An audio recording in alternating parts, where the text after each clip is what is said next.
اچھا تو تم بتاؤ کہ اللہ تعالیٰ نے انسان کو سب سے بڑا تحفہ کیا دیا تھا؟ وہ مسکرائے اور میری طرف دیکھا۔ میں سوچ میں پڑ گیا۔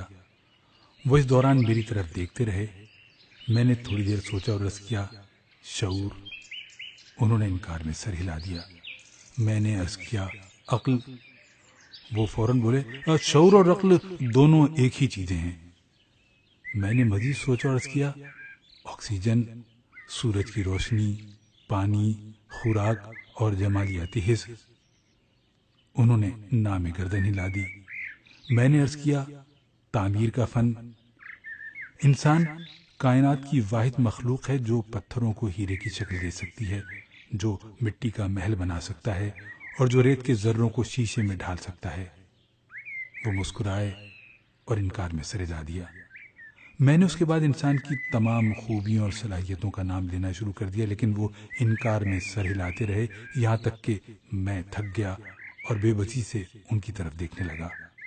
وہ مسکرائے اور نرم آواز میں بولے، آپ نے انسان کی جن خوبیوں اور صلاحیتوں کا ذکر کیا وہ تمام اللہ تعالیٰ کی دین ہیں، اور جب تک اللہ تعالیٰ چاہتا ہے یہ خوبیاں قائم اور دائم رہتی ہیں، لیکن جب اللہ تعالیٰ ناراض ہو جاتا ہے تو انسان، فرعون ہو یا نمرود یا بش، اس کی خوبیاں اس کی خامیاں بن جاتی ہیں اور وہ دنیا میں زندہ لاش بن کر رہ جاتا ہے۔ میں خاموشی سے سننے لگا۔ وہ بولے، میں آپ کو اب اس سب سے بڑے تحفے کے بارے میں بتاتا ہوں جو اللہ تعالیٰ نے انسان کو عطا کیا۔ میں ہمتن گوش ہو گیا۔ وہ بولے، قدرت نے انسان کو اللہ تعالیٰ کو خوش کرنے کی صلاحیت سے نواز رکھا ہے۔ دنیا کی کوئی دوسری مخلوق، کوئی خاکی یا نوری پیکر اس خوبی کی مالک نہیں۔ میں نے حیرت سے پوچھا، جناب میں آپ کی بات سمجھا نہیں۔ وہ بولے، اب مثلاً تم چاند کو لے لو۔ اللہ تعالیٰ نے جب کائنات بنائی تو اس نے چاند میں ایک پروگرام فیڈ کر دیا، اور چاند اب تک اس پروگرام کے تحت چمک رہا ہے، اور جب تک قدرت پروگرام نہیں بدلے گی یہ چاند اسی طرح چمکتا رہے گا۔ آپ سورج اور ستاروں اور سیاروں کو لے لیجئے، زمین کی حرکت کو لے لیجئے، ہواؤں، فضاؤں، ندیوں اور نالوں کو لے لیجئے، دریاؤں، سمندروں اور پہاڑوں کو لے لیجئے، زلزلوں، طوفانوں اور سیلابوں کو لے لیجئے۔ یہ تمام ایک پروگرام کے تحت چل رہے ہیں، اور قدرت یہ پروگرام فیڈ کرنے کے بعد ان سے لا تعلق ہو گئی۔ وہ خاموش ہو گئے۔ میں نے عرض کیا، جناب میں اب بھی آپ کا نقطہ نہیں سمجھ سکا۔ وہ بولے، دنیا کا کوئی پہاڑ، کوئی درخت، کوئی جانور، کوئی ستارہ اور کوئی سیارہ اللہ تعالیٰ کو خوش نہیں کر سکتا، لیکن انسان کو اللہ تعالیٰ نے اس خوبی سے نواز رکھا ہے کہ وہ اپنے رب کی خوشنودی حاصل کر سکتا ہے، وہ اسے راضی کر سکتا ہے۔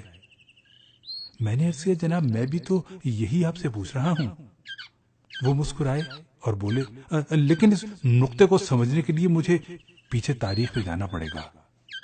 میں خاموشی سے سننے لگا۔ وہ بولے، آپ شیطان اور حضرت آدم کا واقعہ دیکھیے۔ اللہ تعالیٰ نے شیطان کو حکم دیا وہ انسان کو سجدہ کرے۔ شیطان نے حکم دولی کی۔ اللہ تعالیٰ اس سے ناراض ہوئے اور اسے ہمیشہ ہمیشہ کے لیے راندہ درگاہ کر دیا۔ شیطان آسمانوں سے اترا اور کروڑوں سال سے زمین پر خوار ہو رہا ہے، جبکہ اس کے مقابلے میں اللہ تعالیٰ نے حضرت آدم کو گندم کا دانہ چکھنے سے منع فرمایا۔ حضرت آدم نے بھی اللہ تعالیٰ کے حکم کی خلاف ورزی کی۔ اللہ تعالیٰ ان سے بھی ناراض ہوئے اور انہیں بھی آسمان سے زمین پر بھیج دیا۔ لیکن حضرت آدم کے رویے اور شیطان کے رویے میں بڑا فرق تھا۔ وہ دم لینے کے لیے رکے اور دوبارہ گویا ہوئے۔ شیطان زمین پر آنے کے باوجود اپنی بات پر اڑا رہا، جبکہ حضرت آدم کو اپنی غلطی کا احساس ہوا اور وہ اللہ تعالیٰ سے توبہ کرنے لگے۔ وہ سجدے میں پڑے رہتے تھے، روتے جاتے تھے اور اللہ تعالیٰ سے اپنی کوتاہی، اپنی غلطی، اپنے جرم اور اپنے گناہ کی معافی مانگتے جاتے تھے۔ حضرت آدم کی توبہ کا یہ سلسلہ اس وقت تک جاری رہا جب تک اللہ تعالیٰ نے ان کی توبہ قبول نہ کر لی اور مشیت ایزدی ان سے راضی نہ ہو گئی۔ وہ خاموش ہو گئے۔ ہمارے درمیان خاموشی کے بے شمار پل گزر گئے۔ جب یہ وقفہ طویل ہو گیا تو میں نے عرض کیا، جناب میں اب بھی آپ کی بات نہیں سمجھا۔ وہ مسکرائے اور نرم آواز میں بولے، ارے اللہ تعالیٰ کا انسان کے لیے سب سے بڑا انعام توبہ ہے۔ انسان اس انعام، اس تحفے کے ذریعے اللہ تعالیٰ کی ذات کو راضی کر سکتا ہے، اور وہ اللہ جو اپنے بندے کی کسی خطا، کسی جرم، کسی کوتاہی اور کسی گناہ سے ناراض ہوتا ہے، وہ اللہ تعالیٰ بندے کی توبہ مان جاتا ہے اور اس بندے پر اپنے رحم، اپنے کرم اور اپنی محبت کے دروازے کھول دیتا ہے، اور یوں انسان سکون میں چلا جاتا ہے۔ وہ رکے اور دوبارہ بولے، جب تک انسان کو اللہ کی محبت، کرم اور رحم نصیب نہیں ہوتا، اس وقت تک انسان سکون، آرام، چین، خوشی اور مسرت حاصل نہیں کر پاتا۔ خوشی، خوشحالی اور سکون اللہ کی رضامندی سے منسلک ہے، اور جو شخص، جو قوم اور جو طبقہ اللہ تعالیٰ کی رضامندی سے محروم ہو جاتا ہے، اس کا سکون، خوشی اور خوشحالی چھن جاتی ہے۔ چنانچہ جب بھی انسان کا رزق تنگ ہو جائے، اس کا دل مسرت اور خوشی سے خالی ہو جائے، وہ چین اور سکون سے محروم ہو جائے اور اسے زندگی میں ایک تپش، ڈپریشن اور ٹینشن کا احساس ہو، تو اسے چاہیے کہ وہ اللہ تعالیٰ کے حضور جھک جائے، وہ کثرت سے توبہ کرے اور وہ اللہ تعالیٰ کو راضی کرے۔ میں خاموش رہا۔ وہ بولے، یہ سکون کا ایک نسخہ ہے۔ سکون کا دوسرا نسخہ معافی ہے۔ ہم لوگ دن میں اوسطاً 100 سے 300 غلطیاں کرتے ہیں۔ اگر ہم ہر غلطی پر معذرت کو اپنی روٹین بنا لیں، ہم نے جلد بازی، بے پرواہی، نفرت، غصے، تکبر اور ہٹ دھرمی میں جس شخص کا حق مارا، ہم نے جس کو نقصان پہنچایا اور ہم نے جس کو ڈسٹرب کیا، ہم اگر فوراً اس شخص سے معافی مانگ لیں تو بھی ہماری زندگی میں سکون، آرام اور خوشی آ سکتی ہے۔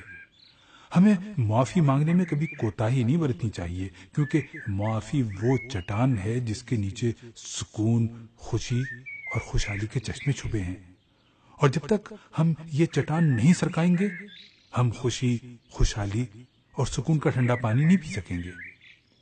وہ رکے اور دوبارہ بولے، یاد رکھو، دنیا میں صرف اور صرف شیطان توبہ اور معافی سے دور رہتا ہے، جبکہ اللہ کے بندے ان دونوں چیزوں کو اپنا روٹین بنا لیتے ہیں۔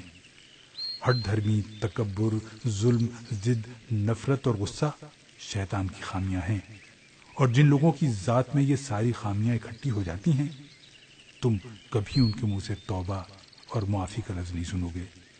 چنانچہ تم کبھی ان لوگوں کو پرسکون، خوش اور خوشحال نہیں پاؤ گے۔ یہ دولت مند ہو سکتے ہیں، لیکن یہ دولت انہیں خوشی اور سکون فراہم نہیں کرتی۔ تم ان لوگوں کا انجام بھی اچھا ہوتا نہیں دیکھو گے، جبکہ معافی اور توبہ کرنے والے لوگوں میں تمہیں غصہ، نفرت، ضد، ظلم، تکبر اور ہٹ دھرمی نہیں ملے گی، اور تمہیں یہ لوگ کبھی پریشان، ڈپریس اور ٹینس نہیں ملیں گے۔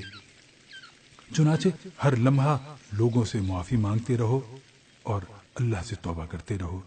تمہاری زندگی سے کبھی سکون، خوشی اور خوشحالی کم نہیں ہوگی۔ وہ خاموش ہو گئے۔ میں نے ان کے گھٹنے چھوئے اور باہر آ گیا۔